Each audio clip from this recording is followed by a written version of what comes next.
Hey everyone, Love's Addict here. Now, I'm going to make this in regards to the obsession of addiction. Now, it all starts with something little.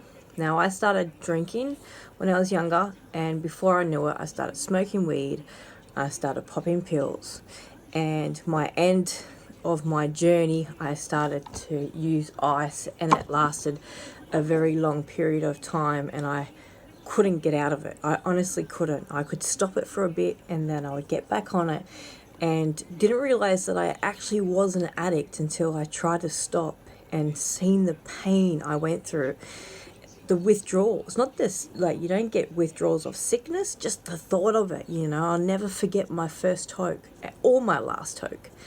But this is what happens, we start off as, drinking on the weekend, or we'll try this drug or whatever else, and it all ends up into a bad situation because, we tend to use or turn to these things. In reason being is we suffer from trauma. We haven't faced something that's messing our minds up.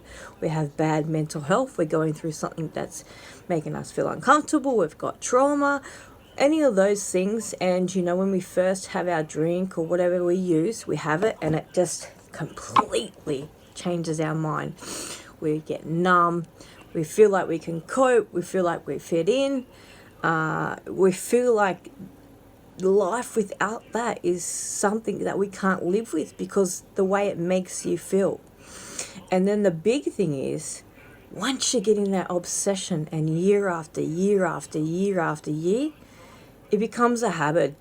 And when you get habits, they tend to screw your life and they come control of you. You are no longer in control of what you're doing, and it can lead down to the psychosis. It can lead down to robbing people, lying to people, just doing some really shitty shit to try and get that next drink or hit. And when you do stop, whether it be drink, pills or whatever else, when you come off it, there's all different withdrawals, and it's the worst kind of thing to go through, to feel withdrawals. I went through opiate withdrawal and it nearly killed me. So people don't know this. At the end of the road, when you realize that, look, I can't keep dealing with this, I can't keep using this to numb my pain, I want to get better, I want to fix myself, I want to become human, I want to become normal.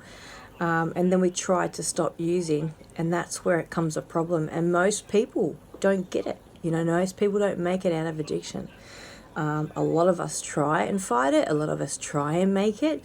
Some of us do, and these days a lot of people are getting through their addictions, and it's very worldwide. Like, we put it on the internet, we share our stories, and there's a lot of people that are going through this recovery journey. But back when I started, when I was younger, there was, if you were a junkie or you were a drugger, drugger, junkie, stay away from them, but underneath all our sadness and all our addictions, there is a human there. There is a person that needs to be loved, and a person who needs to understand and why we choose to numb ourselves in certain ways, whether it be food, drugs, alcohol, whatever it is. There's always a mask that helps something. And even when you do get clean and you don't have that mask, facing that trauma and that depression and all that anxiety, like, I had crippling anxiety. It stopped me from doing many things. We get to face all that and it's like, whoa man, this is so uncomfortable. But if you really put our foot one in front of the other, keep going forward and just really learn about you and start to understand yourself, what you need to do to get through, what you need to pull back from, what things you need to attend to keep you sober.